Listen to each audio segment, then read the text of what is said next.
या ठिकाणी आपण क्वेश्चन नंबर 43 सॉल्व करणार आहे. तर क्वेश्चन नंबर 43 आहे, if the shape of free surface is curve then. तर फ्री सरफेसला जो कर्व सरफेस असेल, लिक्विडच्या फ्री सरफेसला जर कर्व असेल तर त्या ठिकाणी काय असेल ते बघायचं आपल्याला. तर हा क्वेश्चन 2023ला आलेला होता. तर याचे 4 ऑप्शनपैकी पहिलं ऑप्शन आहे the pressure on convex side is equal to 0.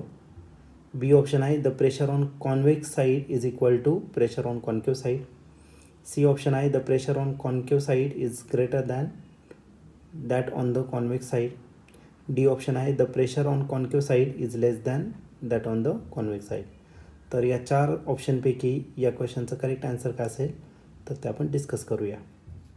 तर या क्वेश्चनमध्ये आपल्याला एक शेप दिलेला आहे फ्री लिक्विड सरफेसचं, तो कर्व आहे. तर काय होईल, तर असा कर्व सरफेस दिलेला आहे. ओके, असा असेल नाही तर असा असेल. ठीक आहे, हा जो पार्ट आहे हा आहे तुमचा कॉन्केव साईड आणि हा जो असणार आहे तो कोणता असेल तर कॉन्वेक्स साईड. या फिगरमध्ये पण बघितलं तर हा असेल तुमचा कॉन्वेक्स साईड आणि जे असेल ते कोणतं असेल तर त्या लिक्विडचं फ्री सरफेसचं कॉन्केव असेल. ठीक आहे, अच्छा आता या ठिकाणी प्रेशर कोणत्या साईडला जास्त असणार ते आपल्याला डिस्कस करायचं.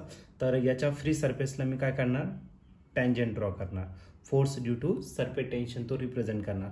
आता फोर्स रिप्रेझेंट करतोय, याला जर रिझॉल्व केलं तर हा कोणत्या क्वाड्रंटमध्ये येणार आहे, तर आला येणार आहे 4th क्वाड्रंट आणि हा येणार आहे कोणत्या क्वाड्रंटमध्ये तर 3rd क्वाड्रंट. हे जे हॉरिझॉन्टल पार्ट आहे ते इक्वल आहे आणि अपोजिट साईडला डायरेक्ट होत आहे.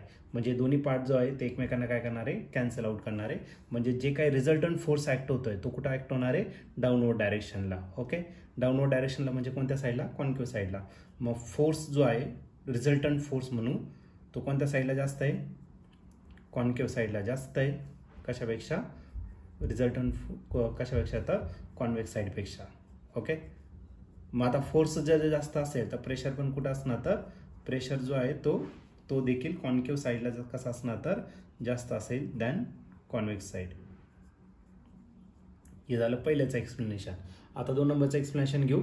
या ठिकाणी याच्या फ्री सरफेसला काय करायचं, तुम्हाला टँजंट या ठिकाणी ड्रॉ करायचं. याला जर रिझॉल्व केलं तर येणार आहे तुमचं 1st क्वाड्रंट आणि याला जर रिझॉल्व केलं तर येईल तुमचं 2nd क्वाड्रंट. हा जो पार्ट आहे हॉरिझॉन्टल हा इक्वल अँड अपोजिट आहे, म्हणजे एकमेकांना काय करेल, कॅन्सल आउट. म्हणजे जो टोटल फोर्स आहे रिझल्टंट फोर्स तो कोणत्या साईडला चालला, अगेन कॉन्केव साईडला या ठिकाणी चाललेला आहे. मग रिझल्टंट फोर्स कॉन्केव साईडला जास्त असेल कोणापेक्षा तर कॉन्वेक्स साईडला, बरोबर की नाही. म्हणजे या ठिकाणी जो प्रेशर आहे तो प्रेशर पण कोणत्या साईडला जास्त असेल, कॉन्केव साईडला जास्त असेल than pressure convex side. Okay, म्हणजे कोणत्याही केसमध्ये जर घेतलं कर्व सरफेस तर प्रेशर नेहमी कोणत्या साईडला जास्त असतो, तर कॉन्केव साईडला जास्त असतो आणि कॉन्वेक्स साईडला कसा असतो तर कमी असतो. तर या क्वेश्चनचं जर 4 ऑप्शन बघितलं तर त्याच्यातलं पहिलं ऑप्शन आहे pressure on convex side is equal to 0. 0 नसणार, प्रेशर डिफरन्स आहे म्हणून तर कर्व सरफेस भेटतोय.